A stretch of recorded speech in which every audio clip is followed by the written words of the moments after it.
So, napakaganda ng gawain natin last week. Every week naman maganda, di ba? Yes. Sabihin mo sa katabi mo, maganda ka rin. Of course. Ay, gano'n. Malayo, hindi ko Lugi masasabi. kayo, dalawa lang kami pogi ni Pastor Roger. Wala ko yung Bernardo. Lugi. Alright, so, nakakatuwa kasi nga, pati yung mga Nigeria, no, ay, pati African, ay nag-bless sila. Sabi sa akin, I am watching your live, your videos. Amen. At sila ay nabuksan at patuloy na nabubuksan sa kaliwanagan ng salita ng Diyos sa pure gospel. Ayan. So, pwede nyo rin i-share yung ating live stream. Amen. At yung ating pag-aaral ay hindi natatapos. Amen. Sabi nga ni Paul sa kanyang sulat, kahit paulit-ulit na ako ay nagtuturo sa inyo, hindi ito isang burden. Ito ay kagalakan. Amen? Wala naman tayong ibang pupuntahan na pag-aaral kundi sa salita ng Diyos. Amen? So, we are continuing, tayo nagpapatuloy sa In Christ reality. Itong reality na to ay araw-araw sa ating buhay. Amen? Realidad ba sa buhay ninyo? Na-enjoy nyo ba? Or nag-aakto lang kayo? Yeah.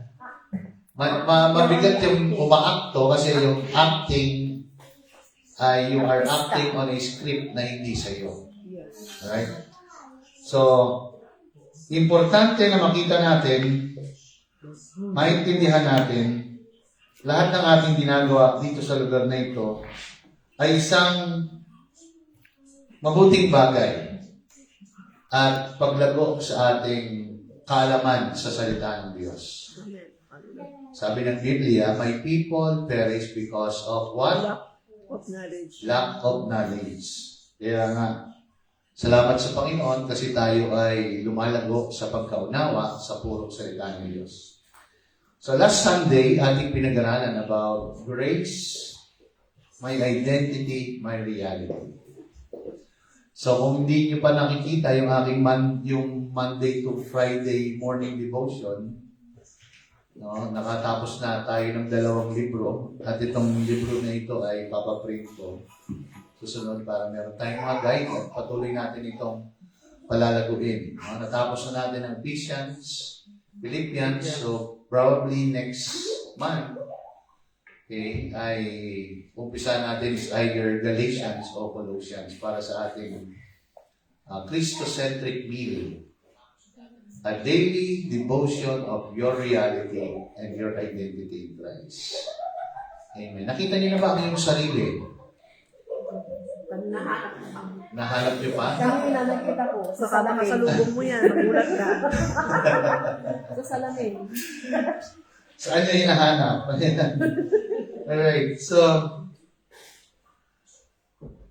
in our study, kailangan natin makita, grace is not a New Testament invention. Hindi siya in-invent ko lang. Grace is the eternal character of God. Yesterday, yung topic or yung verse na pinagkuhanan is about sa book of Psalms. Then I laid the foundation from the book of Luke. Na beginning at Moses, in all the prophets, and even the book of Psalms, ang message ay si Kristo. Amen? Kaya nga, every time na tayo ay magbabasa ng Old Testament, makita natin yung revelation sa New Testament na si Kristo yung pinapahayag. Amen? So, makikita natin yung character ng Panginoon. Actually, yung Psalms 85, nandoon yung favor, yung mercy ng Panginoon, and the forgiveness that they receive. Kasi yung Psalms 85 ay from they were redeemed from bondage. No, nasa post-exile sila. So tayo rin, katulad ng mga Israelita, tayo before ay nasa bondage. Naniniwala ba kayo? We are in bondage, unang-una of ignorance. We are ignorant of what God wants us to receive. Kaya ang laging mind natin is about sin. But you know, sin already was dealt at the cross. Death, burial, and resurrection. Kaya nga, sa ating Kristiyano, wala nang kapangyarihan ang kasalanan and even Satan. Amen. Amen. Ayan. Hindi ko lang po kita ka. Alright. So, napakaganda na maintindihan natin itong grace na ito is the person of Jesus Christ. Amen? Tingin kayo sa akin. So, merong progression of revelation ang Bible. Amen? Hindi pagbasa mo ng Biblia, alam mo na lahat. Kahit na marami kang sa ulo verse. And the fact of the matter, kahit na marami kang alam na verse sa Bible, it doesn't mean no, na kilala mo na ang Panginoon. Dahil maraming mga verses na alam lang because of memorization. Alright? Okay, magpikwento muna ako para ako pakinggan ninyo. Meron isang bata na sabi ng tatay, tinuturuan niya, sabi ng magulang, turuan mo yung anak mo mag-memorize ng addition.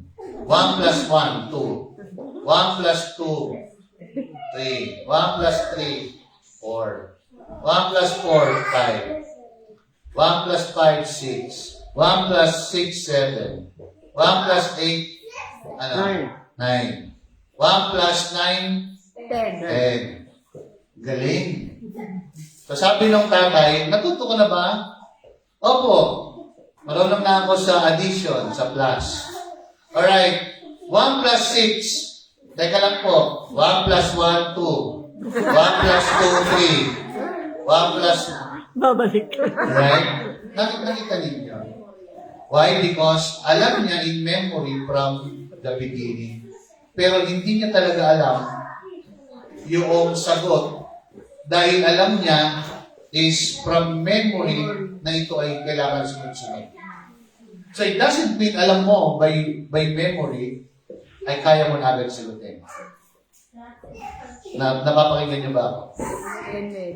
Kaya nga, our life and even in our church, paulit-ulit tayo in the Bible. No? Because the Bible, when it is wrongly interpreted, major truth often is lost. Kaya titignan-tignan nyo yung aking mga pinupost ko. May pinupost ako.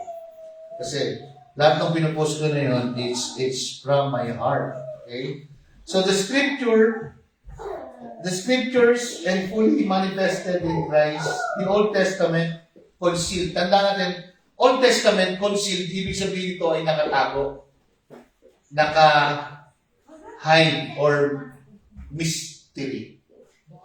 So the Greek word mystery is mysterion. Ang ibig sabihin ng mysterion, something to be interpreted because it is hidden. Okay? Kaya nga, katulad ng the Ark of Noah. Diba?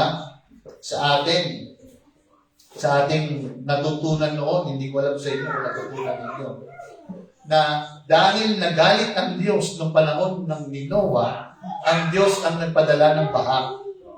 Ang Diyos ang nagpadala ng ulan. Ang Diyos ang lumikha ng ulan.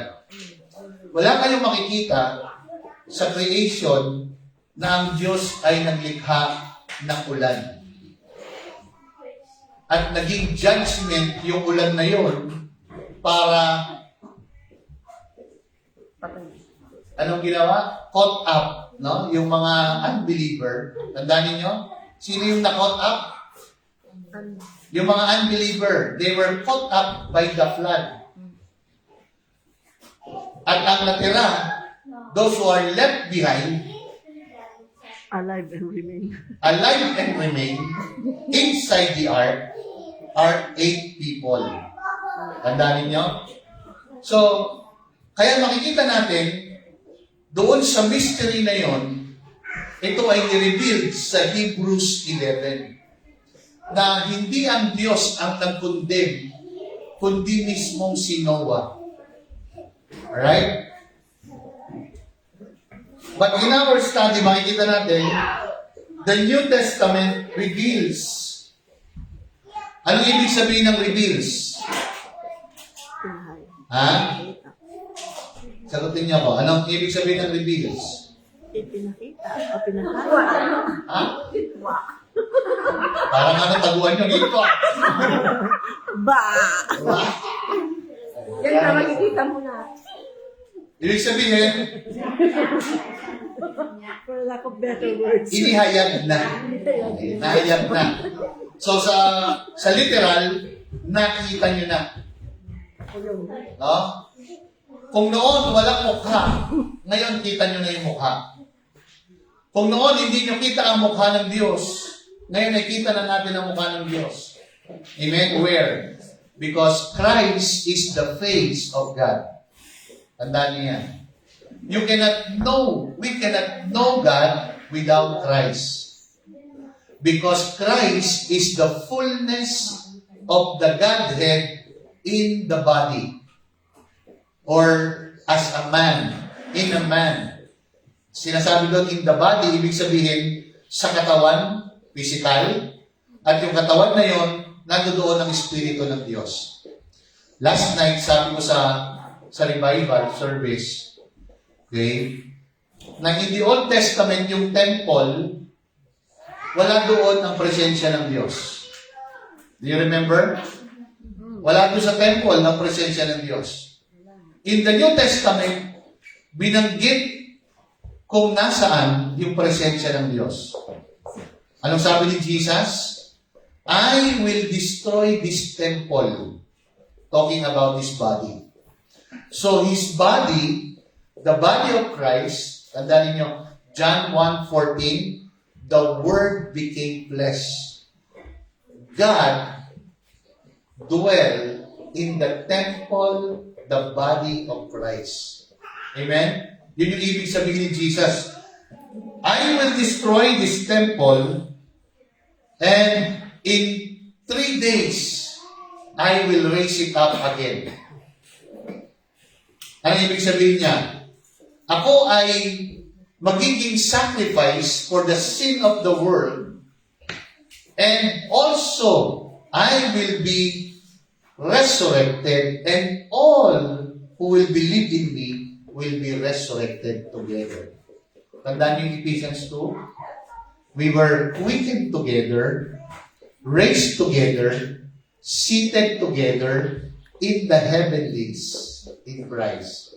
So, nasaan tayo ngayon? In Christ. We are in heaven and heaven in Christ. Amen?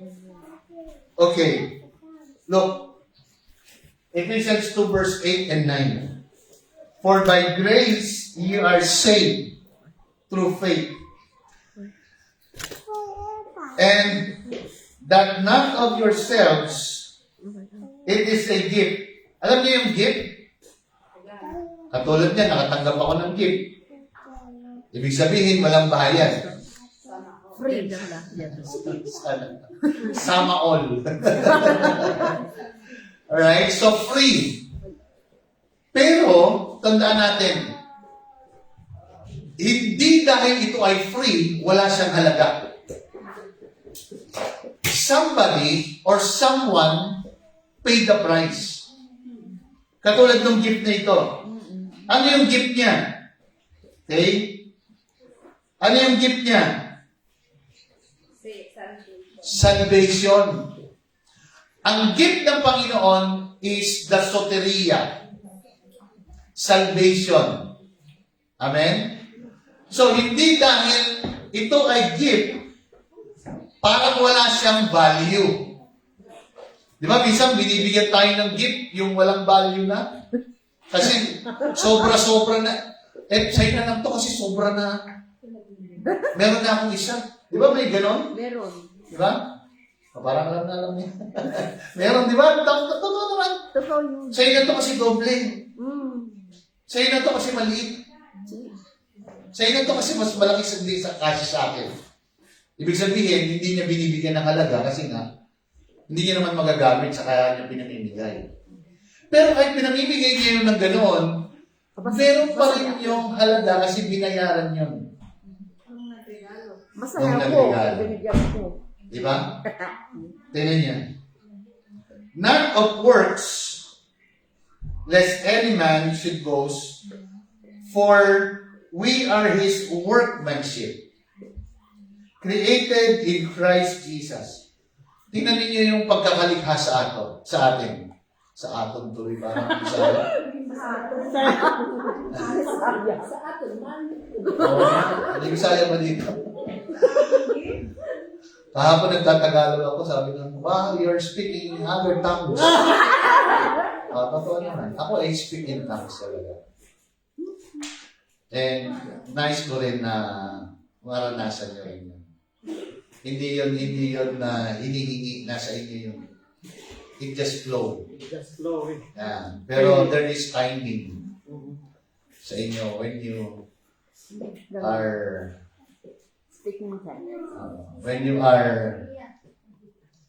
tawag dito, Si Cindy. pag na-receive niyo yung revelation.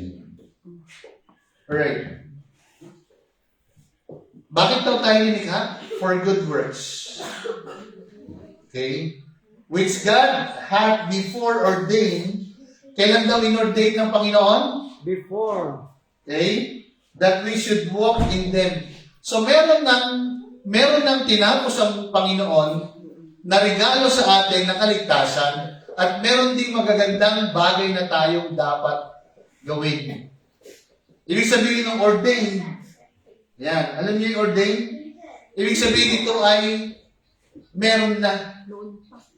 Nasa inyo na. Para saan?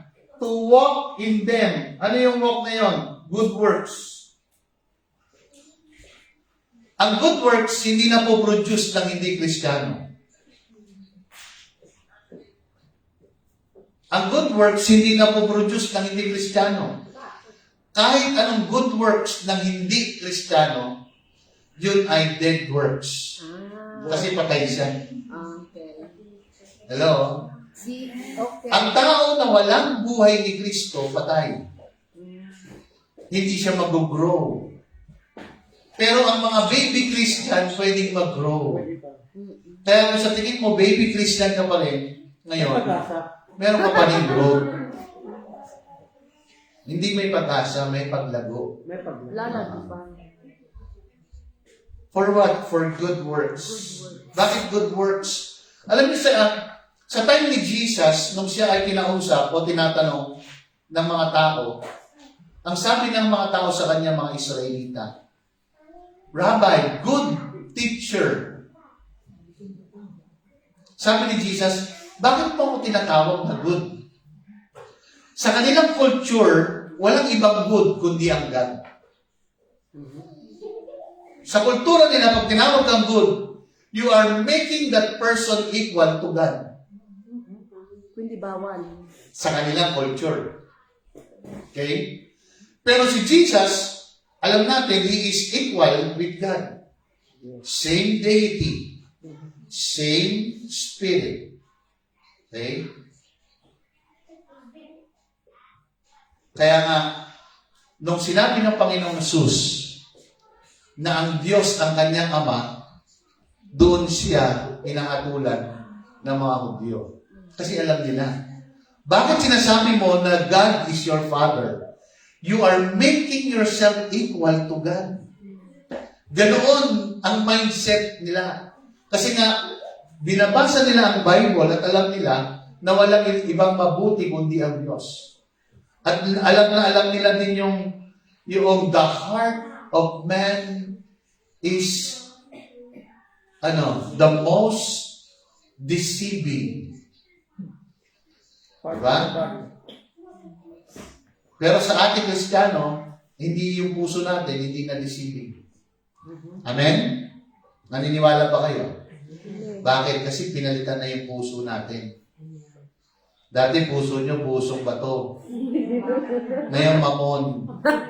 Kaya matampuhin na kayo. Puso mo. Puso mo. Ayan. Pwede din na ubusin yung hopya, nakatikim na ako.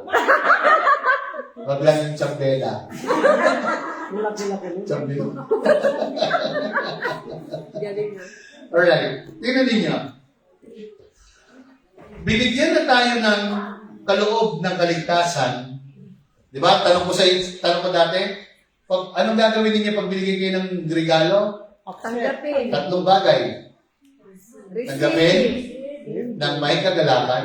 May kagalan. Pangalawa, ang kinin. Ay, yun. Oh. Dito kayo magsasabing, akin yan. Yun. Yung pangatlo, Enjoy. Di ba pag binigyan kayo, lalo na gusto niyo yung regalo, alam mo, araw-araw suot mo. Ayaw ko yun. Di ba? Pag ayaw mo talaga eh. Oo, pero. Di ba? Kahit na anong pilit, kahit gano'n pa kamahal. Pag tipong on-cloud yung shoes, gusto ko talaga yun. Di ba? Kaya yung shoes ko na bago na on-cloud, malamang yan, araw-arawin ko yan sa Pilipinas. Certo. Talagang Alright. pala yan. Talaga yun. Look, yung verse na ito, pag binasa niyo yung buong Ephesians, kung makikita ninyo, lahat ang Panginoon ang may gawa. Ang kailangan natin gawin is yung 3 bagay. Tanggapin ng may pasasalamat, i-enjoy yung regalong kaloob, at ang kinin at enjoy yung regalong kaloob. Amen?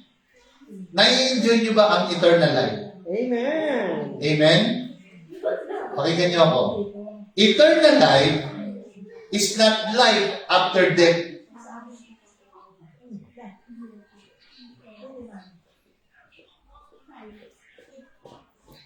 Ulitin ko. Eternal life is not the life after death. It's a life when you believe and receive the gospel. When you receive Jesus Christ, you already have eternal life. Amen? Kaya nga, we don't pray na to be like Jesus. Maraming nagpipray, Lord, lalo na yung mga kanta, I want to be like you, Lord. Di ba? Lord, gawin mo akong kawangis mo. Alam niyo, in the resurrection, kawangis ka na ni Lord. Amen. Hindi yung mukhang yan, pero espiritu. Andiyan ba kayo?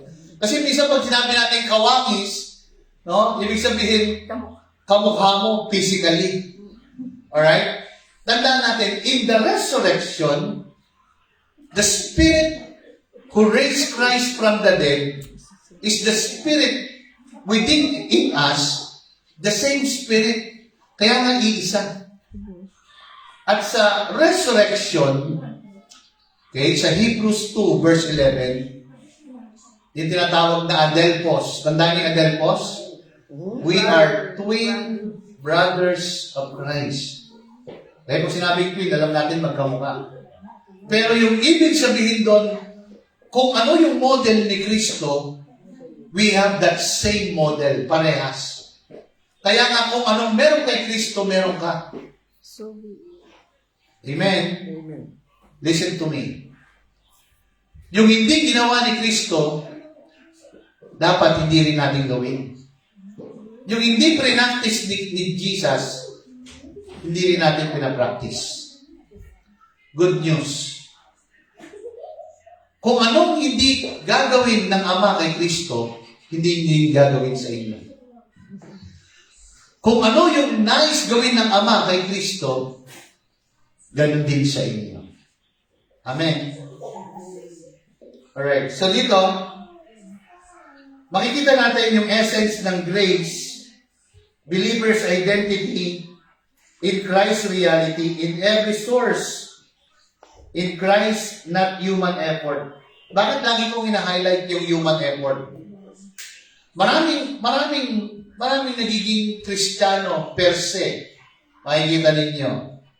Ang laging testimony ay yung kanilang buhay.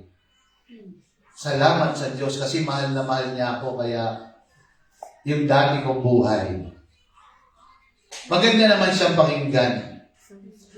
Pero, ang kailangan makita is yung tinanggap niyang buhay na yun, na yung dati niyang buhay na patay, ay namatay kasama kay Kristo. Sabi ko nga kagabi, nung wala tayo kay Kristo, sabi ng Romans, at saka ng Ephesians 2, when we were dead, di ba? He made us alive. Ano ibig sabihin nun? Doon sa krus, namatay tayong kasama ni Kristo. Tandaan ninyo, nung wala tayo kay Kristo, tayo'y patay. Nung namatay si Kristo, namatay tayo. Kaya we are dead. That is born again. We were dead in Christ. But the good news, we were buried together with Christ. We were raised together. We are raised together with Christ. For what? Sabi ng Romans 6, to enjoy the newness of life. Mapapansin niyo, lagi kong binabanggit, enjoy the newness of life. Maraming Kristiyano hindi nakakapag-enjoy. Why? Because maraming hadlang sa kaisipan. Patulad ngayon, nakikinig kayo sa akin pero malayo yung isip ninyo. Ang isip ninyo ay nasa merienda na. Mamaya pa yun. May merienda na ang asawa ko.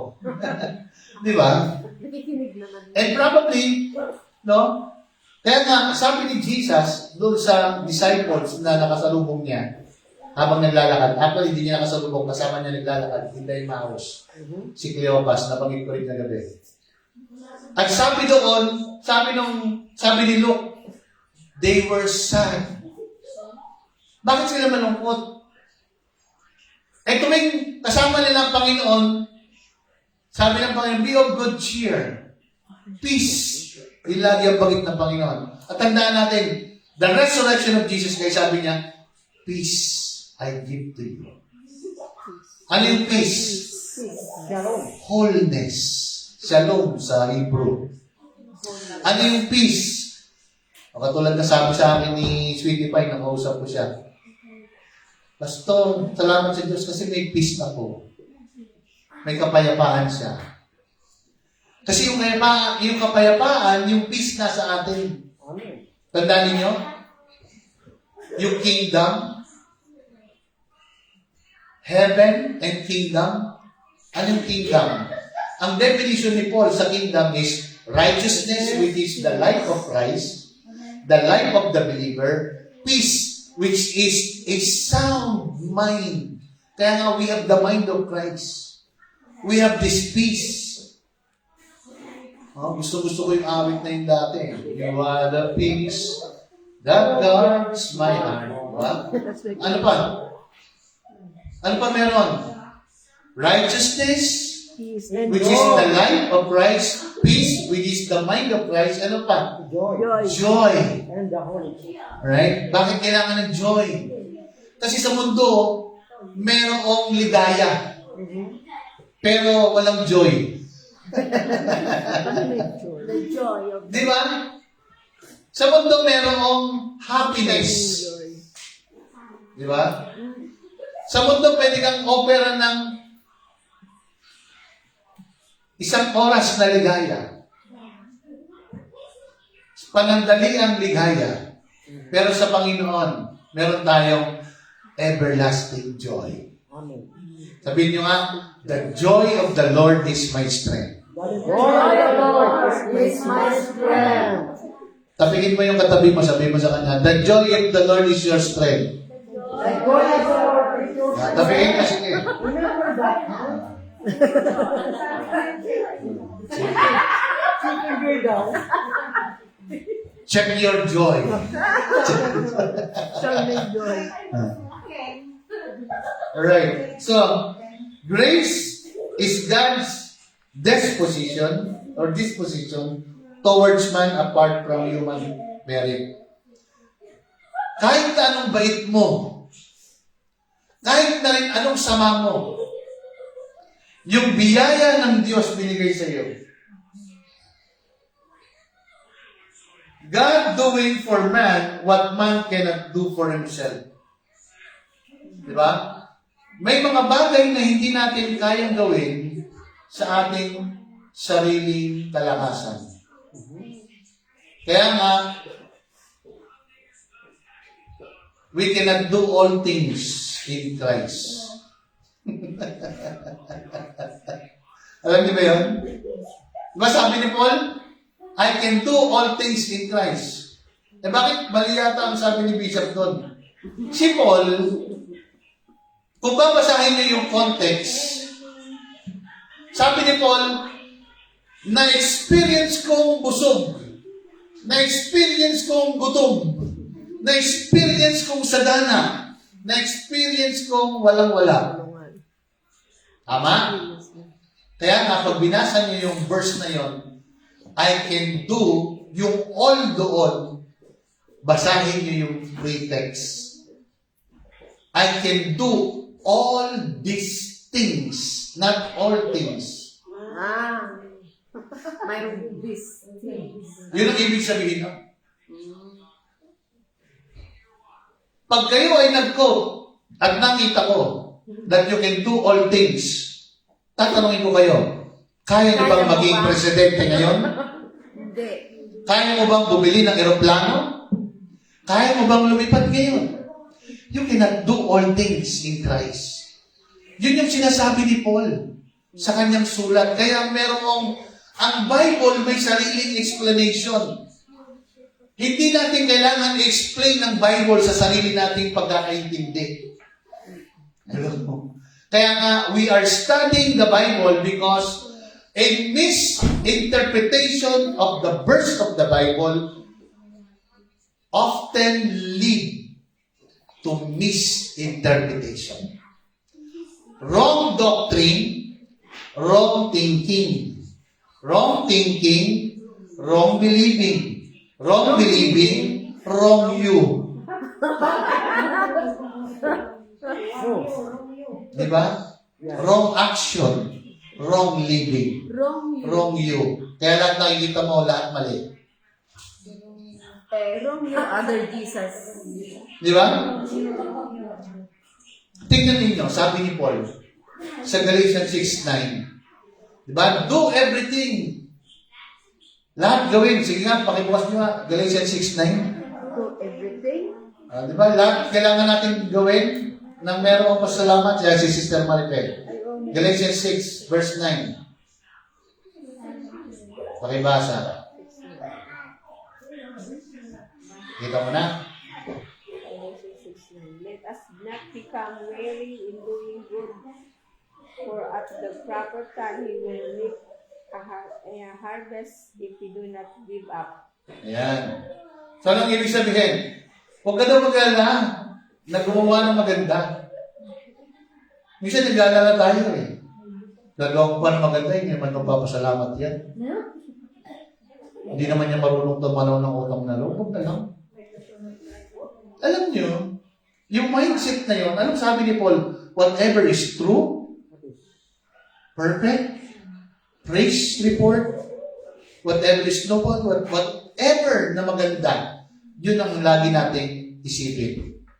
Anong ibig sabihin ni Paul? Huwag kang mag-isip ng masama kasi hindi ka masama.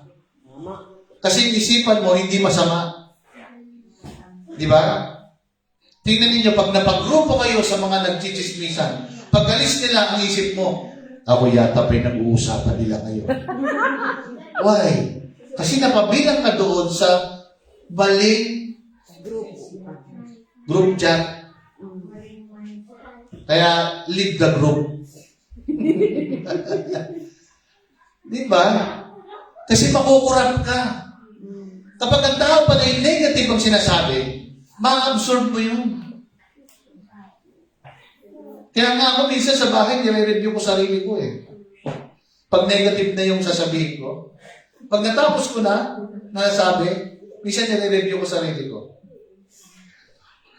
Kasi hindi yun yung dapat nating maging, hindi yun na maging state ng ating pag-iisip. Di ba? Kasi pag yun ang state ng pag-iisip natin at doon tayo nakasalalay or nagre-rely tayo doon sa kasipan na yun, which is negative, ano mangyayari? Sound teaching produces sound thinking. Sound thinking produces sound believing. Sound believing produces sound living. Kaya nga, you are safe and sound. Di ba? Kasi yun yung magiging outflow. Di ba? Makakapag-enjoy ka. Tingnan niyo si Pastora Ami. Nakakapag-enjoy magsumba. Di ba? Hindi masama yun. You're taking care of your body. Diba? Kagabi, nagsumba din kami. Mga African, gano'n sila, mga Nigerian. Diba? Sayo-sayo pa kami gano'n. O, di natuturin ako. Mamaya ka lang mga joke. Sorry. O, isa na nga yung bitana, mayroong area.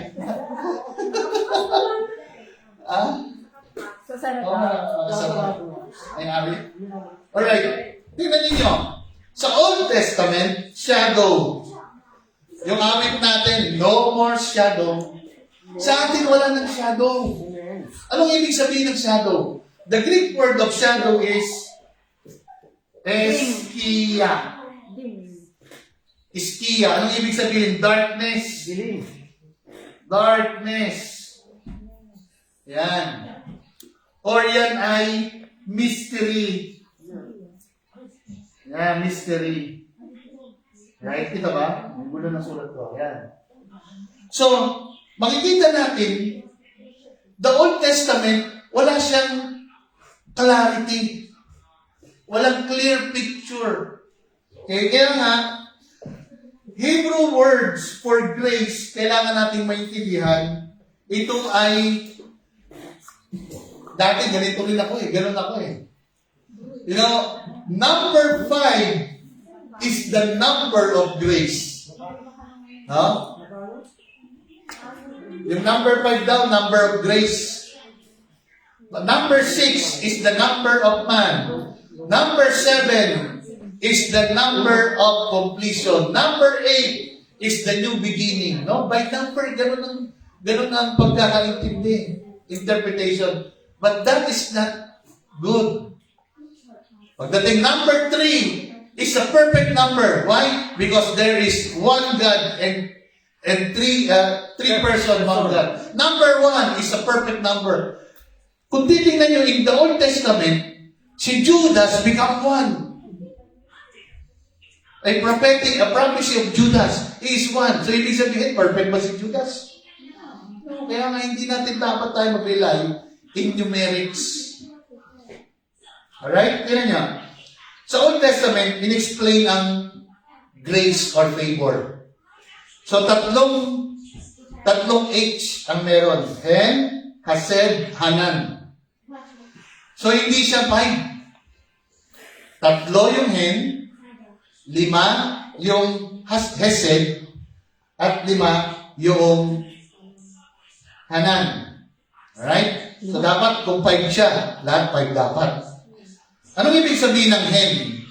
Hindi yung kinain nyo kanina. Chicken yun. So, ang ibig sabihin ng hen is, the Hebrew word hen ay favor or grace. Meaning, unmerited favor, acceptance, look, beauty. So, sa Old Testament pa lang, may beauty na binabanggit doon sa regalo. Kaya na nakatanggap kayo ng regalo ng grace, dapat alam nyo, mayroon kayong beauty.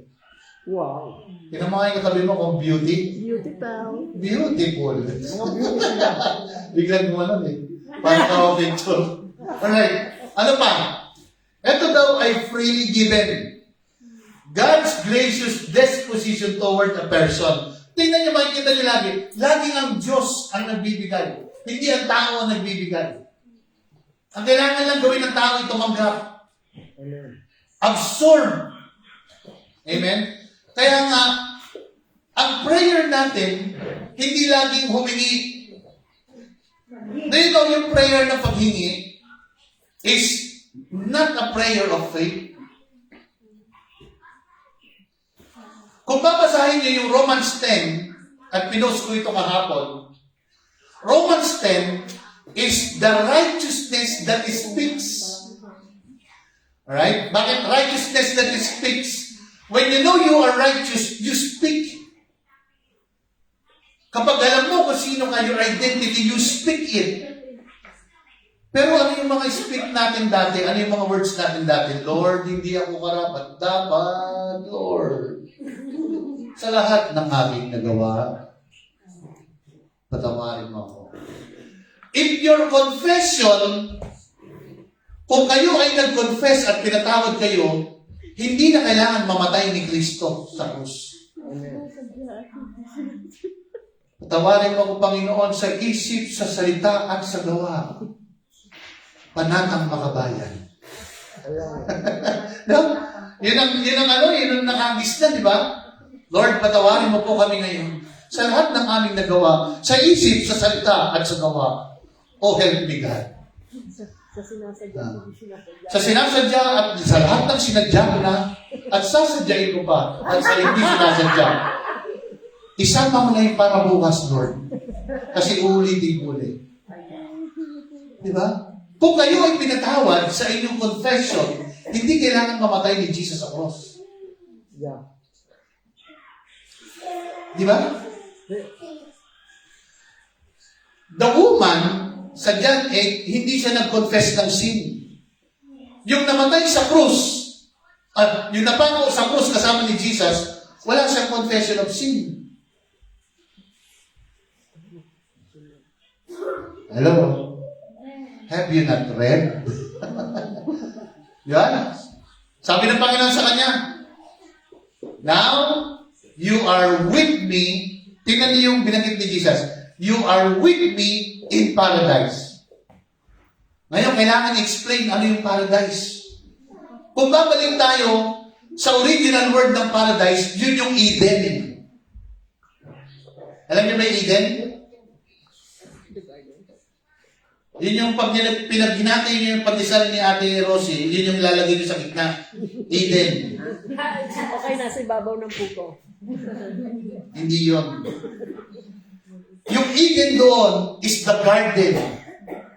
Yun yung paradise. Kaya nga sabi ni Jesus, now you are with me in paradise. Ano yung paradise na yun? Kapag babasahin natin na pag-aaralan natin yung paradise, that is in the Spirit. Yung paradise doon is where the place or the presence of God is. Kaya nga ang Bible kailangan ng interpretation. Hello? At kapag walang maayos na interpretation according to the original word, ang mangyayari sa inyo, confusion. Tingnan niyo yung sabi ni Jesus, today, you are with me. Hindi niya sinabing, pag namatay tayong dalawa ngayon, pupunta tayo sa paradise. Kasama ka. At hindi rin sinabi ni Jesus, magpabautismo ka ngayon. Hindi rin sinabi ni Jesus, mag-confess ka ng sin ngayon. Ang sabi ni Jesus, today, because that man believed. Kagabi sabi ko, do you know that Christ died for the criminal? Bigla silang tumahimik. Christ died. Jesus died for the criminal. Jesus died for the harlots. Jesus died for the sinners. And He was resurrected for us to have life. And that life is revival. Kaya nga in our church, wala tayong revival service. Amen. Kasi kayo lahat buhay. Amen. Kung gusto niyo, papatayin ko muna kayo, tapos bubuhayin ko kayo. Anong ibig sabihin na papatayin? Bibigyan ko kayo ng mixture ng gospel. Why? Pag mixture ng gospel, ang end up is always death. Hello? Kaya nga, dito sa atin, we are preaching the pure gospel. Lahat binigay na ng Panginoon ang kailangan lang natin tumanggap. Kaya nga, ang prayer natin is the prayer of faith. Alam niyo ba ang prayer of faith? Father, thank you. You answered my prayer. For the answered prayer. Di ba? Yun ang prayer of faith. Hindi yung, sana Lord, pakinggan mo ako. Tagal-tagal ko nang pinagpipray sa ito, Lord. Parang tulog ka yata. Diba? Tapos naririnig niyo pa sa pastor. Sige, nakasanin yung panalangin ninyo. Isigaw niyo kay Lord yung inyong kailingan. Dati, tuwan-tuwa ako. Parang maganda yata yun, ha? Ngayon, mali na. Malinaw na sa akin. Mali siya. Alam niyo kung kanino galing yun? Sige, umiyak kayo kay Lord! Alam niyo ba kanino galing yun? Kanino? Sa mga bulaang propeta na kalaban ni Elijah. Galing kay Elijah yun. Sabi ni Elijah, sige, sumigaw kayo. Natutulog ang Diyos niyo. Gawin niyo lahat. Magingay kayo. Kasi yung Diyos niyo natutulog. Yun ay galing kay Elijah.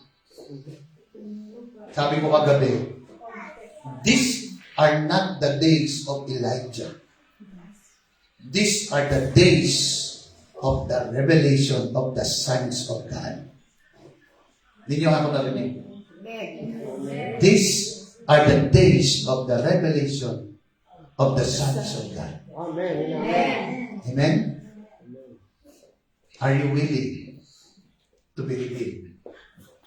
Christ in you, the hope of glory. Amen? Amen and amen. Look, the time of Noah found hen. O kasi marami siyang di ba, hayop. Malamang may hen doon. May hen doon. Tandaan natin yung hen na binabakit natin, hindi yung chick hen. Favor and grace. So, ibig sabihin, even in the time of Noah, nandoon na yung grace ng Panginoon. Kaya nga, they were not caught up. They were left inside. In Christ, you are safe, secure, divinely protected. Amen? Look, sa Exodus 33, if I have found favor in your sight, Proverbs 3:34, He gives grace and ginamit to the humble. Sino yung humble? Alam mo yung humble dito, hindi yung nagpapakumbaba, Lord, nagpapakumbaba ako sa iyo. Hindi yung nagpapakumbaba na sumasalungat sa kung ano yung binigay ni Lord.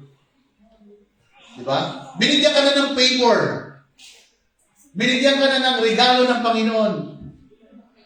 Alam mo yung pagiging humble is, Lord, thank you. Look, He gives grace. So, binibigay. Tayo pa ng Pilipino, meron tayong ugali, di ba? Na makahiya. Di ba? At kala natin humble. Wag na lang. Ano ba naman yan? Hindi naman ako karapat dapat. Bibigyan mo ako na. Di ba? Akala natin humble yun. Alam niyo yung humble is you receive with thanksgiving kasi binigay na sa'yo. Di ba? Binigay sa'yo yan, then you just give thanks. That is humility. Di ba? Pag sinabi natin na merong pasasalamat, that is humility. Amen? Amen. So, the word has said. Ang basa nito pa ganyan. Sa Hebrew. Okay? From right to left. Hindi ko na muna kayo tuturuan. Kasi hindi ko pa natututunan lahat kung babasahin yung Hebrew. Okay? Covenant, love, mercy, loving kindness. Yung tatlo. So, ano ibig sabihin? Ito ay covenant, loyalty. Yung ibig sabihin ng steadfast, love, mercy, that never fails. Di ba sa Ecclesiastes, paborito ni Mira yan. 3 verse 23 ba yun? The steadfast love of the Lord never ceases. His mercy never comes to an end. They are new every morning. Ano ibig sabihin? Hindi nag-i-expired. Laging bago. Hindi naluluma. Kaya nga, walang fresh anointing. Narinig niyo ba ako? Lord, give me fresh anointing. Ang mabigat pa, Lord, give me double portion of anointing. Not knowing kung anong ibig sabihin ng double portion of anointing. The double portion of anointing is given doon sa matandang anak. Anong ibig sabihin? Yung double portion ng inheritance sa kanilang time, yun. Hindi yun yung anointing natin na ibibigay ni Lord no katulad kay Elijah. Kaya nga, the Bible needs a interpretation. Bagay, nakapag-pray din yata ako ng ganun eh. Dati. Pero hindi ko maalala eh. Wala yun eh. Hindi ko maalala. Pero alam ko wala. Kasi alam ko na walang double portion of anointing kasi ang anointing is a person. The anointing is Christ in you. Kaya nga, Jesus Christ is anointing. Kung pag-aaralan natin yung pangalan, yung Christ, listen to me, kung kayo ay magaling sa English, Christ is not a proper noun. Proper name. Alam niyo proper name? Si Vilma, yan ang proper name niya. Okay? Yan yung kanyang pangalan. Yung Christ is not pangalan ni Jesus or apelido. Christ, if we will study Christ, the name of Christ in the Old Testament, may mga symbol na yun ay si Christ, like the oil.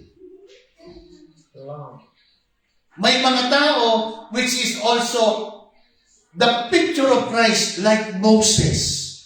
Moses is a picture of Christ. Kaya nga, si Jesus is the New Testament Moses. Moses gave the law. Jesus gave the law of the Spirit of life. Nakuha ninyo? Kaya nga meron silang, di ba, alam natin SRP?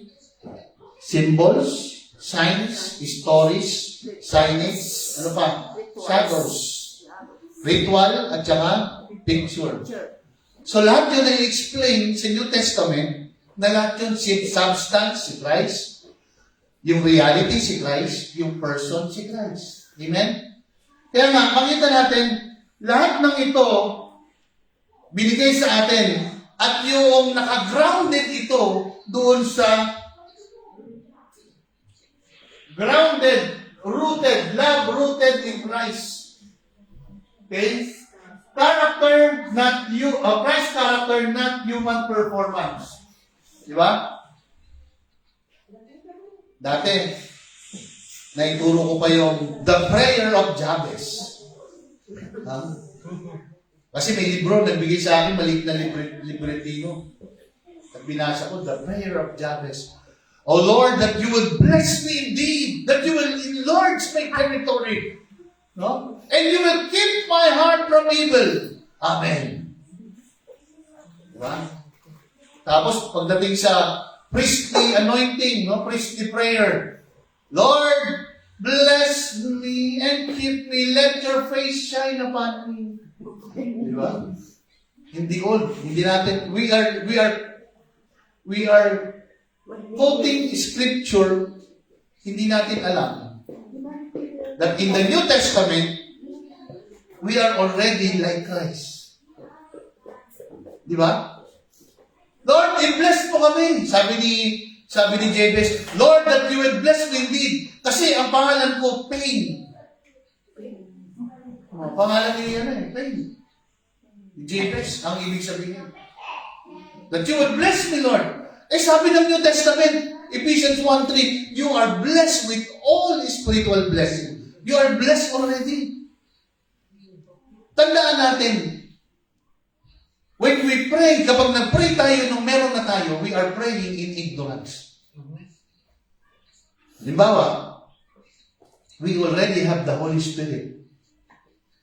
Then you are praying, Holy Spirit, come. Come down! Let your new rain, new oil, new wine, fresh anointing. Bayan yung mga prayer ng ignorance. Kaya sabi ko, walang expiration yung anointing ni Lord. They are new every morning. Anong sabi ng John 7:38, 7:38? The Holy Spirit in you, it's a river. Out of your belly flows a spring. Ano yung spring? It's a picture of water. Nakita na ba kayo ng bukal? Ha? Anong meron sa bukal? Pag tinakpan mo siya, sumisirit siya, di ba? Umaano pa rin. Di ba? Umaagos, bubukal pa rin. Yung bukal na yun, nasa iyo. Wow! Out of your belly flows. Where? Springs of living water. Where? Out of your belly. Yung belly dito speaks about also your spirit. Hindi yung belly. In our spirit. Bakit in our spirit? The Holy Spirit and our spirit are kolaw. Tandaan yung kolaw? Join together. Tsokolato ba yun? Hindi tsokolato. Kolato.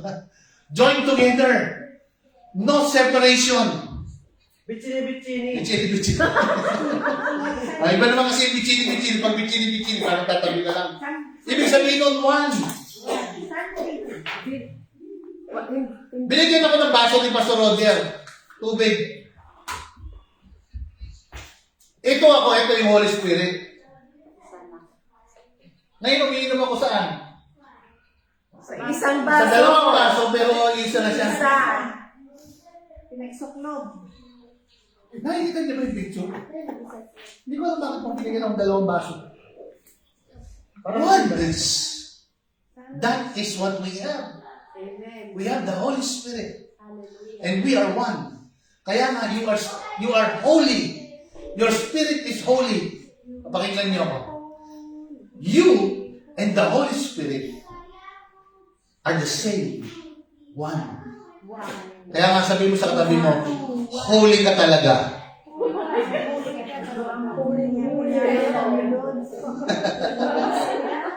Amen. Alright, talo tayo. Hanan. Kaya si Hannah, di ba? Si Hannah is also grace. To show grace, to be gracious. Ang ibig sabihin niya, to show favor, act of graciousness. It's a verb. Ano yung verb? Action word. Yan. So God actively giving help. Ang Panginoon, hindi siya naghahanap ng gagawin. Hindi siya jobless. Teka nga, ano ba pwede mong gawin ngayon? Siguro kailangan ko i-bless itong mga taong ito. Hindi ka na ng Panginoon. Okay? Hindi rin napapagod ang Diyos. Hindi yung nag-rest siya kasi inantok siya. Yung rest doon, in-explain na ni Jesus. When you come to me, you receive rest. Anong ibig sabihin? You receive rest for your soul. Anong ibig sabihin? Marami kasing iniisip. When you come to me, I will give you rest. You will have my spirit, and you will have my mind. Peace. Tama. Kasi ang tao, puno-puno ng isipin. Di ba? Oh. Lalo na pag-isip mo lagi business. Pati yung monkey, dinadamay mo sa business.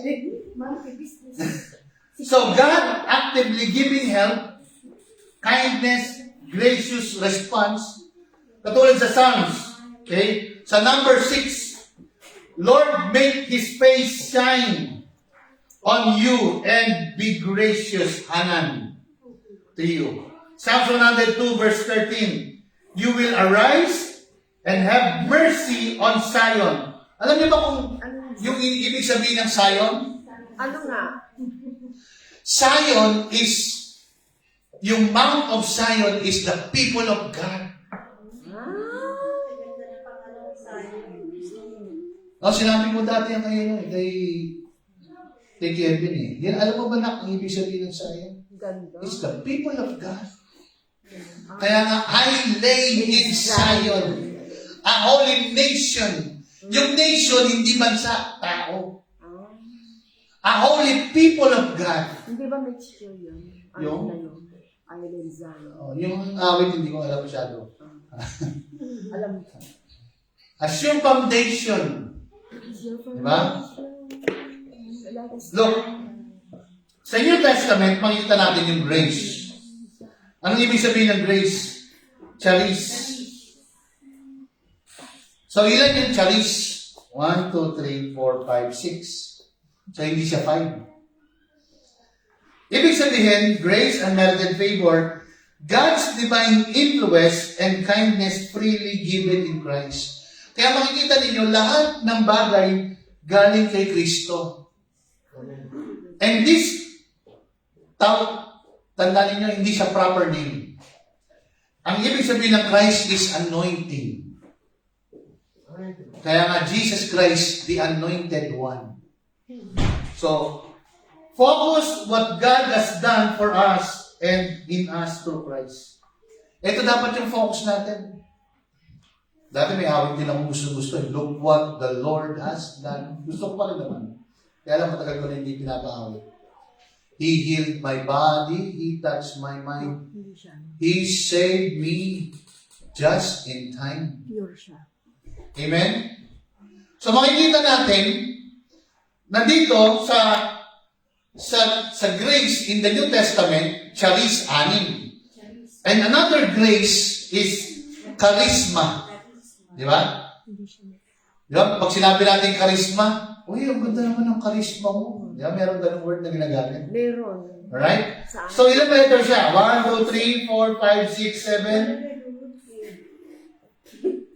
7, 8. Diba? 8 letters siya, hindi 5. So, dapat kung ang grace 5, consistent siya lahat 5. Diba? Kung number 5, katulad yan. Pati sa month, January, February, March, April, May, 3 lang. Diba? Look, ang ibig sabihin nito, a gift, grace gift, blessing produced by grace, something given freely. Tinan nyo, lahat puro regalo. Kaya nga tawag natin biyaya. Spiritual blessing binigay sa atin. Kaya nga hindi tayo kulang-kulang when it comes to spiritual blessing. Kaya nga we do not pray, Lord, i-bless mo kami. Lord, thank you, we are blessed. That's a prayer of faith. Nasanay tayo kasi God bless you. Di ba? Nasanay tayo, di ba? Palitan natin, you are blessed. You know you are blessed? Sabi mo sa katabi mo, you are blessed. We are blessed. What grace produces in the believer. So yung grace daw, yun yung pinoproduce sa believer. So kapag yung grace nasa iyo, which is Jesus Christ, the produce, the outcome, the expression, ano meron? The produce, the bunga. Anong meron? Salvation, righteousness, eternal life, spiritual. So we receive salvation because of grace. That salvation is the righteousness life. Righteousness is the DNA of God. Sulat niyo sa note niyo kung nag-delete kayo ng note. Righteousness is the DNA of God. Righteous ka ba? Amen. Paano ka naging righteous? Because of Jesus. Because of the resurrection life of Christ. We are resurrected together with Christ. Tandaan niyo yan. Amen? Eternal life and spiritual blessing. Isa pang Greek word ng grace sa New Testament ay charismata. Dito galing yung charismatic movement. Alright? Yung laging masaya. Ako ay masaya, ikaw ay masaya, Tayong lahat ay masaya. Amen. Yan, mga charismatic movement, no? So, anong ibig sabihin niya?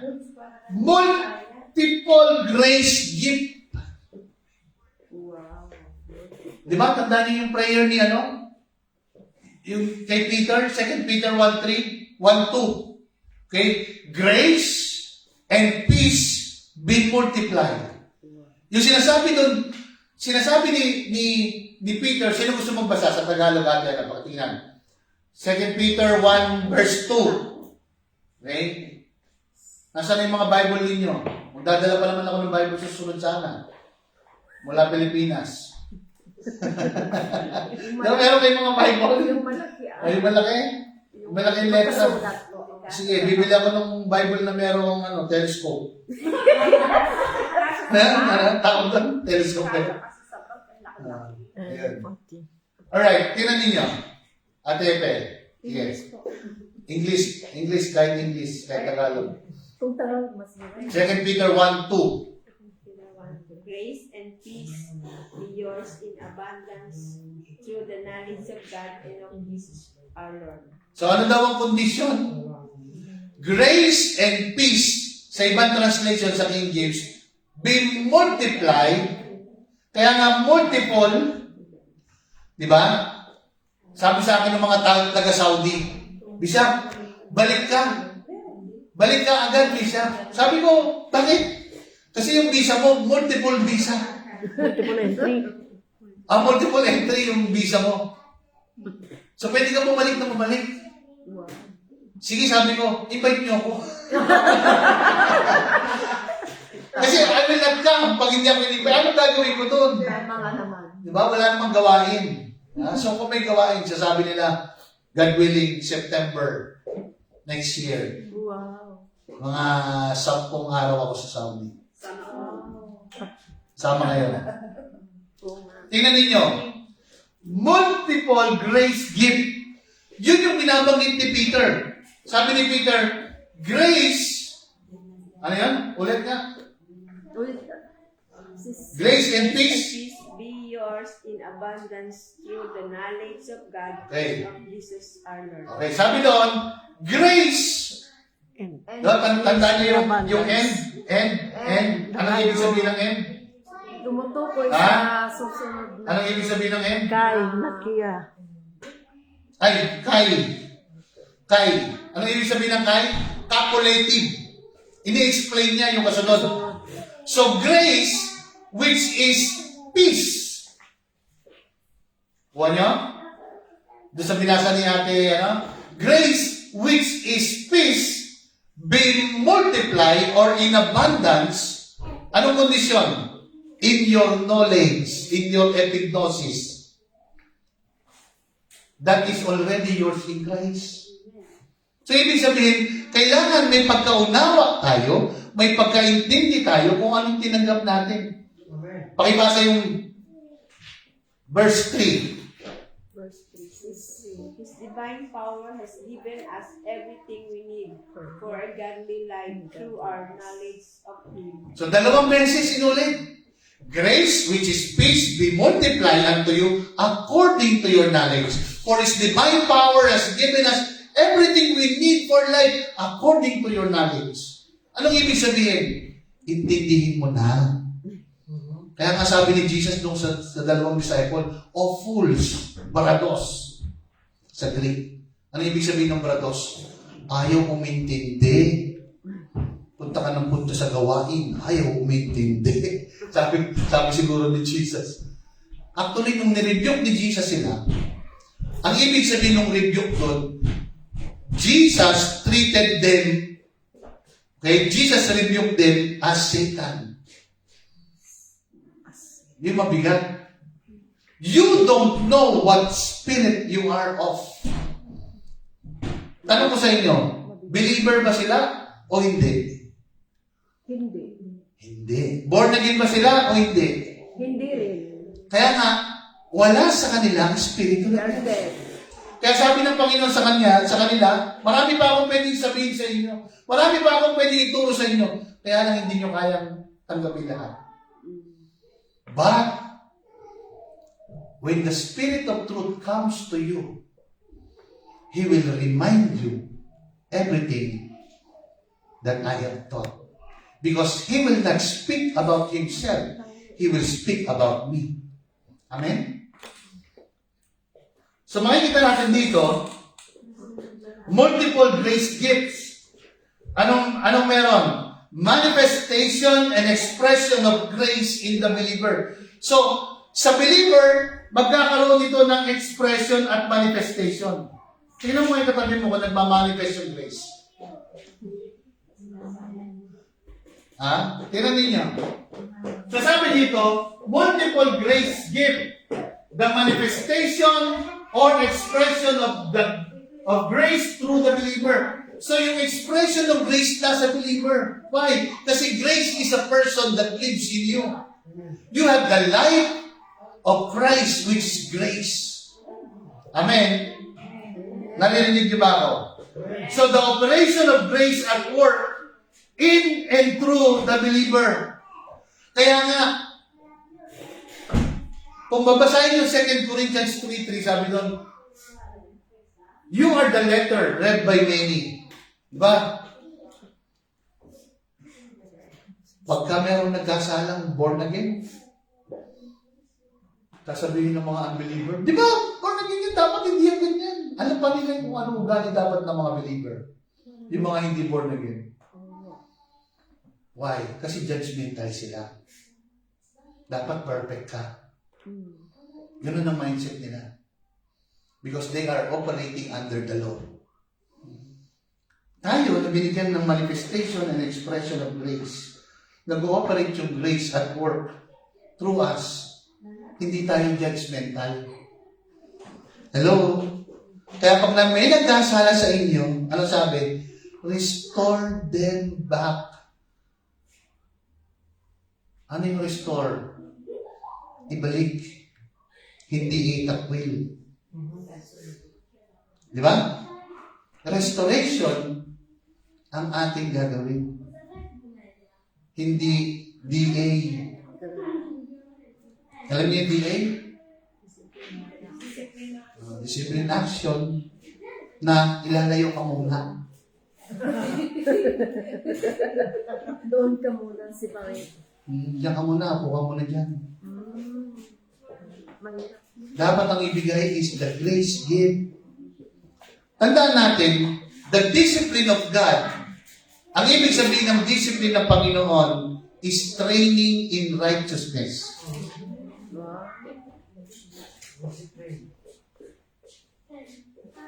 Training in righteousness, that is discipline. Right? So, nasaan daw? The gifts of spirit, abilities, ministry. Tandaan natin. Okay, tandaan ninyo. Bawat isa sa inyo, bawat isa sa atin is a minister. Anay, minister kayo ha. Lahat tayo ni minister. No? Diba? Tinatawag lang minister ng minister, yung tumatayo. Si Bishop doon, si Pastor doon, ano yan? Minister of the Gospel. Every believer, sulat niyo sa notes niyo, every believer is a minister. 2 Corinthians 5:18 to 19. 2 Corinthians 5:18 to 19. Our ministry is the ministry of reconciliation.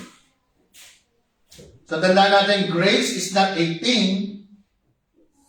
Grace is the person. And that person lives in you.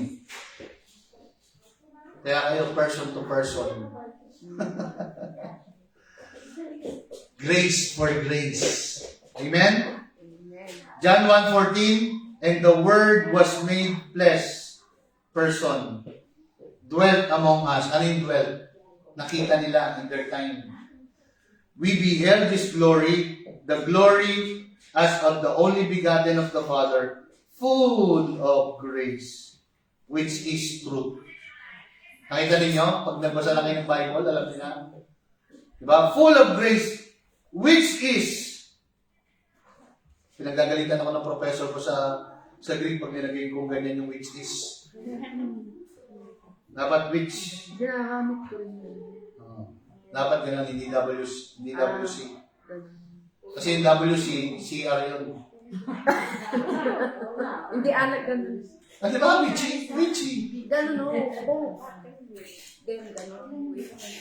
Di ba? Yan, ganun. Oo nga, ganyan nga. Ginagawa natin. Yeah, oo, ganun. Witchy yan. CR. Alright. Full of grace, which is truth. Kaya nga sabi ni Jesus, I am truth.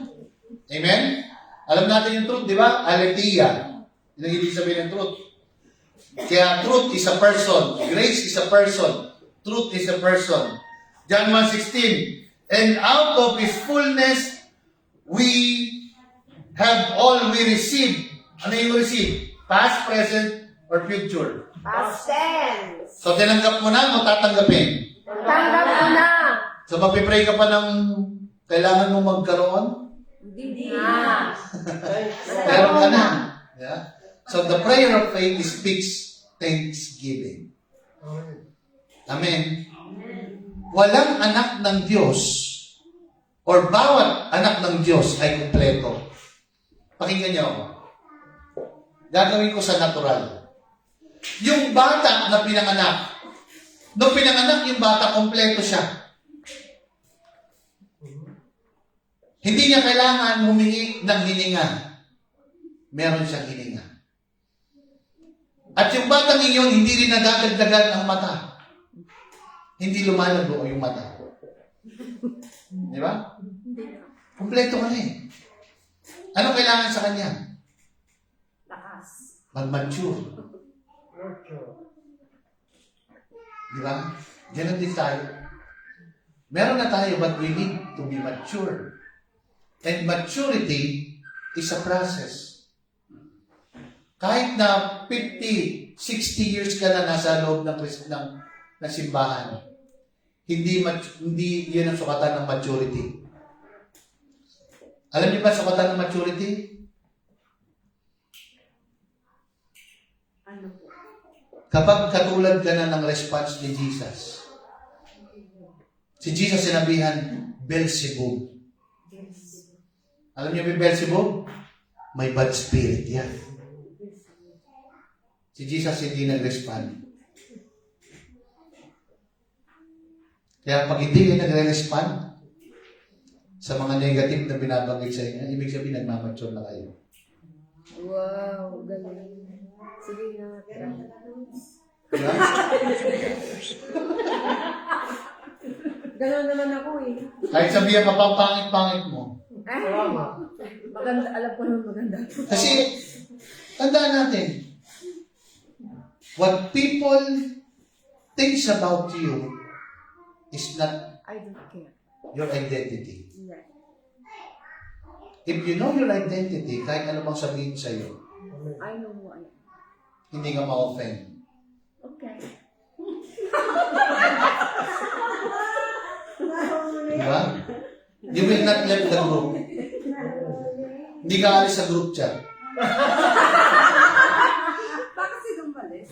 Meron? Hindi, wala. Expression lang yun. On expression. Diba? Pero importante kasi, expression.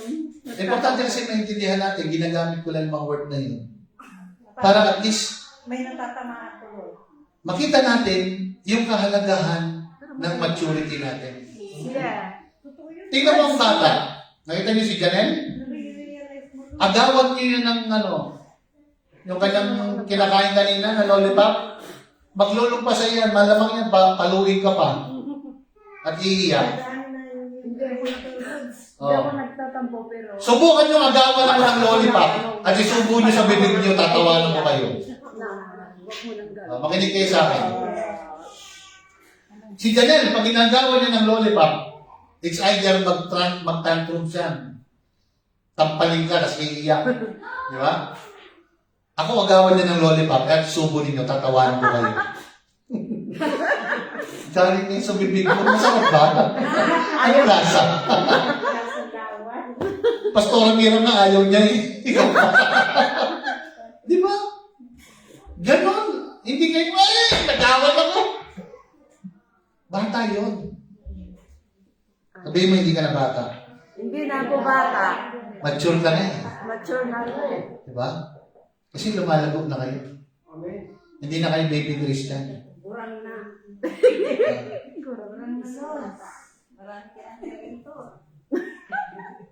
Di ba? Amen.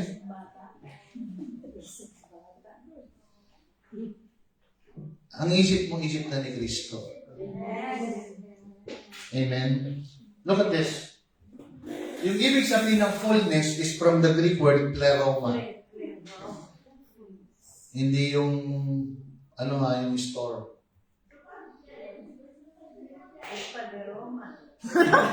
Hindi yun. Ang pleroma, ang ibig sabihin niyan, completeness. Pleroma, ibig sabihin, fully furnished. Totally. Some, total of something that which is filled up. Ibig sabihin, punong-puno. Meron ako napanood. Ang topic ay Luke 6:38. Kaya magbigay kayo, kapatid. Di ba, alam na natin, no? Yung Luke 6:38, hindi yung prayer para sa offering. Sino nakakaalala? Di ba, kinorek na natin, hindi yung prayer sa offering. Kasi pag nagbigay ka, sabi doon sa context, yung tao na binigyan mo magbibigay sa'yo, hindi Diyos. If you give and it shall be given unto you, pressed down, shaken together, running over, that man, not God. Kaya kailangan basahin yung buong text at context. Doon, dinidefine nila dalawang klase ng character. Isa believer, isa unbeliever, at ang isa ay ang Diyos. Pangatlo. Ang Diyos nagbibigay sa mabubuti at sa masama. Yung mga masama, pwedeng magbigay. Kahit masama sila, nagbibigay sila in return. Anong tawag doon? Utang na loob. Di ba? Kahit yung mga amo nyo eh. Pag binigyan niyo yung amo nyo, makukonsensya nyo. Pag kahit hindi yung birthday, oh, biyari ko, Tito Kalkosa. Kasi, may rekorda mo kay Matato Kalkosa. Sono felice. Signora, ancora.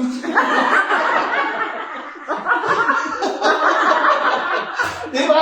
Kasi nga hindi tayo satisfied. Natatawa kayo, kuha-kuha niyo. O, di ba? Oh. Yan ang tinatawag na discernment.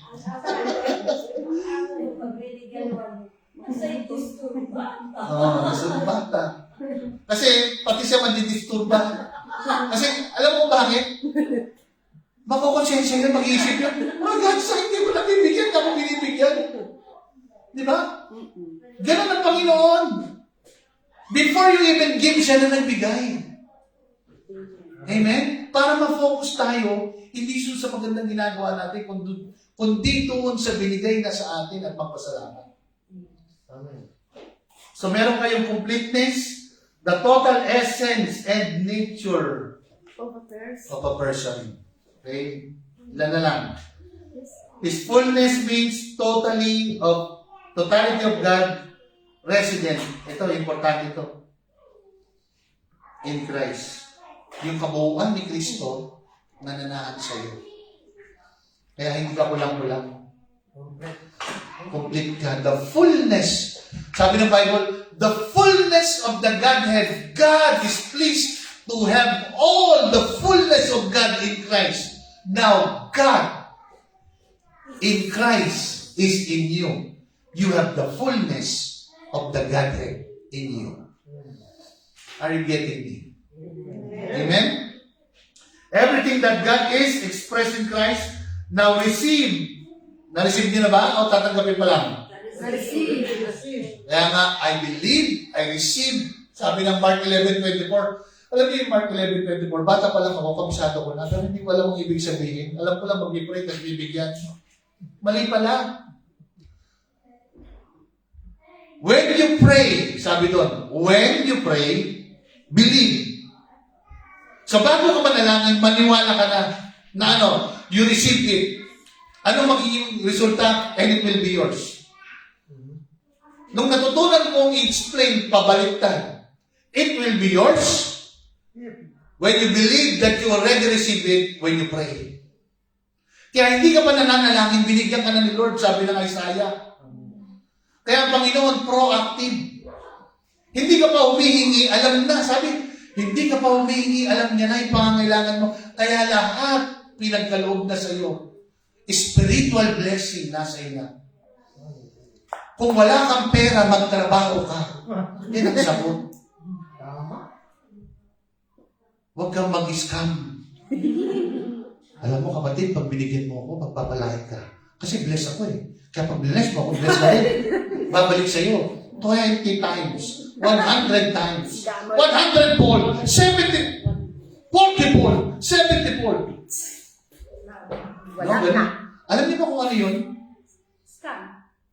Ano ba ang ibig sabihin nun? Yung sa verse na yun? Yung pagbibigay ng salita ng Diyos, nagre-remain sa Kanya, 40, 70 ang nagre-remain. Hanggang sa mabuo, 100-fold. Yun ang ibig sabihin mo. Kapag hinasik ka, ang nagre-remain 40, 70, 100. It is progressive revelation. Amen? Colossians 1:19. Alright? Lapit na matapos. For it pleases the Father, sabi dito.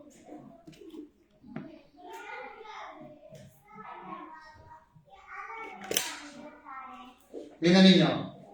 For it pleases the Father that in Him should all the fullness pleroma. Ano yung pleroma? Kabuuan ng Diyos. Dwell. Kanino? Kay Kristo. Look, verse 9. For Him, tingnan niyo Colossians 2 verse 9. Dwells all the fullness of the Godhead where? In the bodily form. Amen? Kaya nga sabi ni Jesus, I am this temple. Nasa body ni Jesus. Yung Spirit ng Panginoon. He is the dwelling place of God. Kaya nga sabi ko, maintindihan natin, in the New Testament, He is the only dwelling place of God. In the Old Testament, a picture that Jesus is the temple. Ngayon, tayo, wala na tayo sa picture, nasa reality na tayo. Na ngayon tayo na yung templo. Na dating si Kristo yung templo. Na because Christ in us, we are the temple. Amen? Amen. So Christ is the embodiment of the entire Godhead. Everything God is, was, compressed, expressed, and manifest. Ganda na ito. Everything that the Godhead, everything God is, was, compressed. Ano yung compressed? Siksik. Manifest. Kanino nag-manifest? Christ.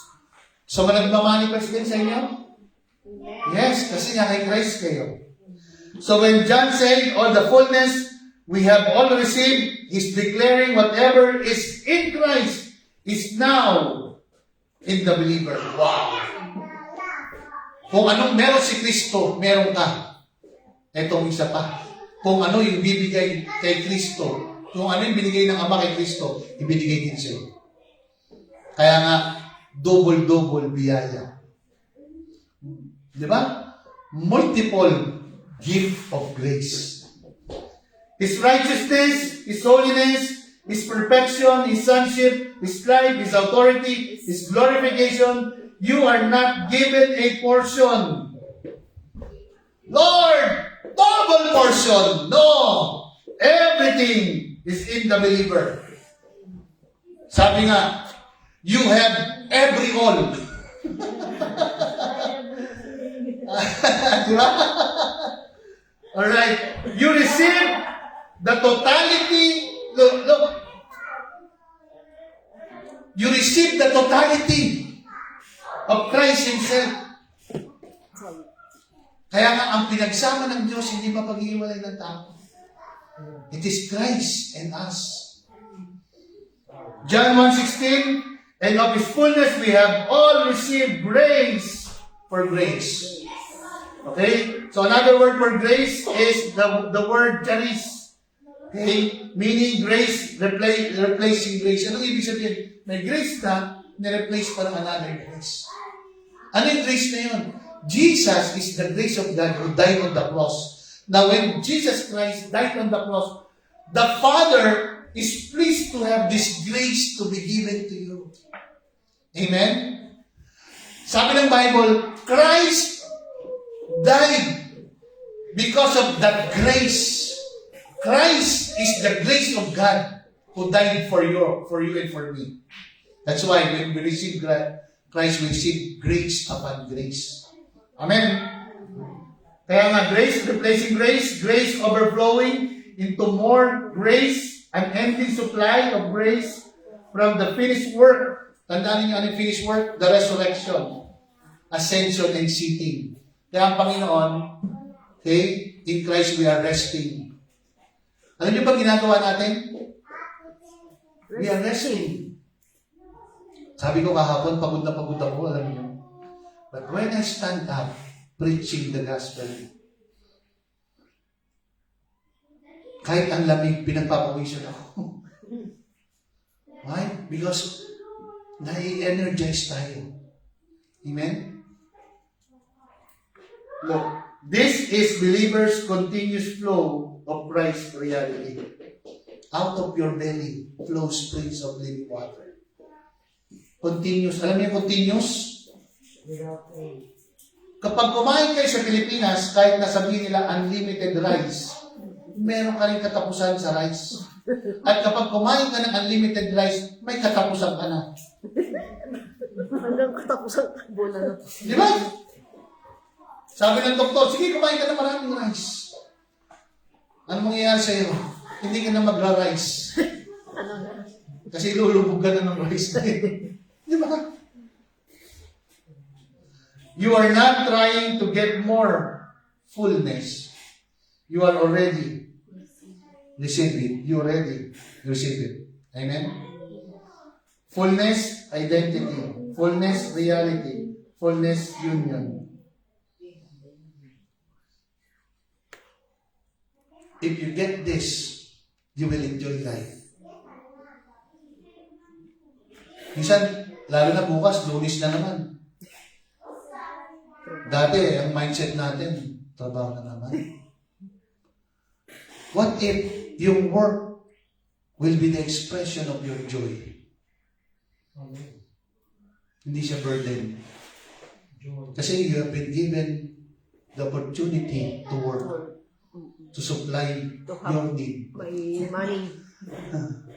Tanda natin, money is not evil. Money is not evil, but the love of money. Ano ibig sabihin yung love of money?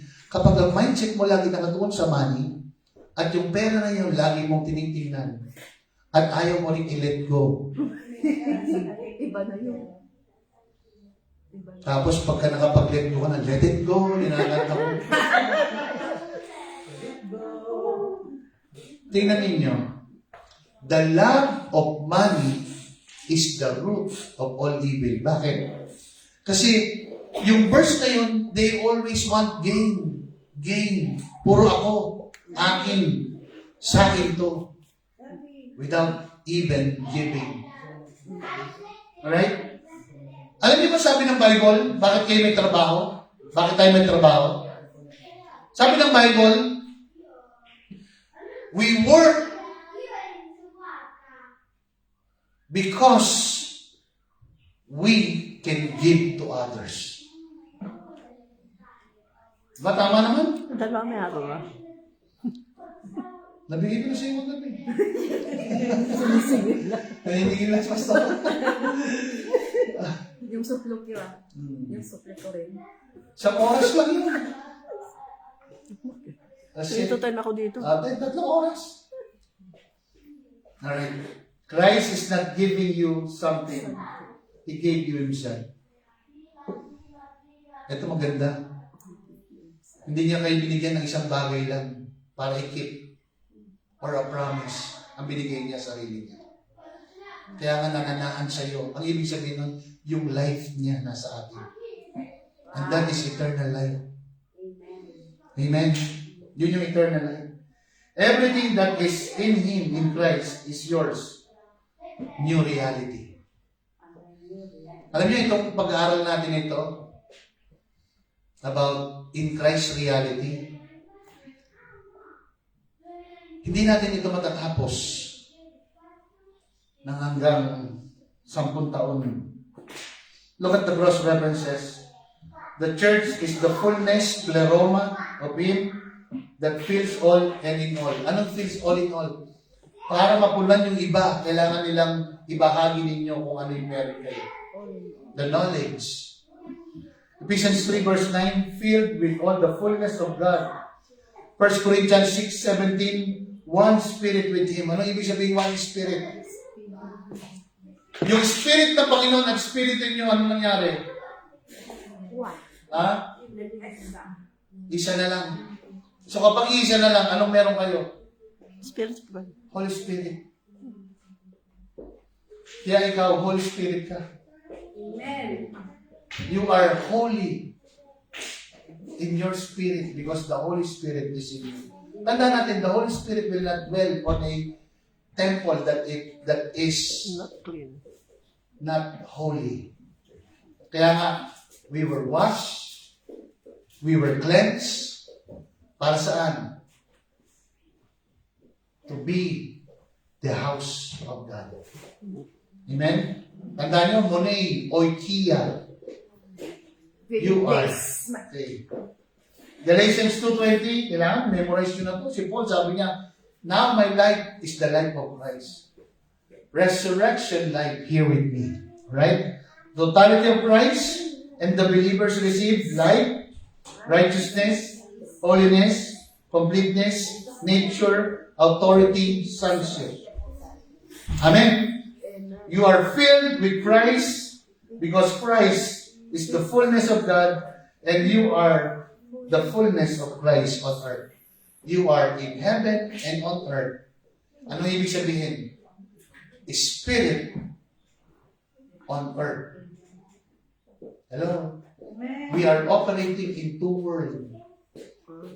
Heavenly and on earth. In the beginning, God created heaven and earth. Sabi ng Old Testament, heaven is my throne and the earth is my footstool. Ano ibig sabihin? Heaven, we are in heaven and we are on earth. The fullness of God on earth. Amen? Hallelujah. Tayo lahat ay mag-declare. I declare in the name of Jesus, I am in Christ, and out of His fullness, I have received grace upon grace. I stand in the overflow, flowing supply of charis. God's eternal favor revealed in me. God's eternal favor. Everybody, I walk in hand, I walk in hand, divine favor freely given. divine favor freely given. I rest in Henan, I rest in Him, acceptance without cause. acceptance without cause. I live in Hanan, I live in Hanan, God's gracious kindness manifested in Christ. God's grace and kindness manifested in Christ. I am accepted in the beloved. I am accepted in the beloved. I am forgiven freely by Karitsumai, I am forgiven freely by charisma. once and for all. Once and for all. I am the righteousness of God in Christ Jesus. I am the righteousness of God in Christ Jesus. I am complete in Him, I am complete in Him, who is the fullness of the Godhead. who is the fullness of the Godhead. I am one spirit with the Lord. I am one spirit with the Lord. No separation, No separation. no distance, No distance. no condemnation. No condemnation. No. Divorce. No divorce. No divorce. Amen? Amen. Grace is my identity. Grace is my identity. Christ is my reality. Christ is my The reality. life in me The life is the life of the Son of God. is the life of the Son of God. His fullness is my fullness. His fullness is my His fullness. victory, my victory. His victory is my His authority, my authority. His authority is my His righteousness is my righteousness. righteousness is my righteousness. His holiness is my holiness. His holiness is my holiness. His glory is my glory. His glory is my glory. I do not strive, I do not strive. I rest. I rest. I do not beg, I receive. I beg, I receive. I do not fear, I reign. I do not fear, I reign. I do not lack, I live from I do not lack. I live from the fullness. I live from the fullness. That's why I declare, That's why I declare. I am the expression I am the expression of His grace, of His grace, the evidence of His fullness, the evidence of His fullness, and the manifestation and the manifestation of His life on earth. of His life on earth. In Christ, In Christ, I am complete. I am complete. In Christ, In Christ, I am full. I am full. In Christ, In Christ, I am forever perfected. I am forever perfected. Amen and amen. Let's pray. Father, thank you for revelation knowledge. Thank you, Lord God, that we are complete, we rest, we are full, we do not beg, but we all receive the fullness of the Godhead living in us. Salamat po, Panginoon, for our reality and our identity. In Jesus' name, Amen. amen and amen.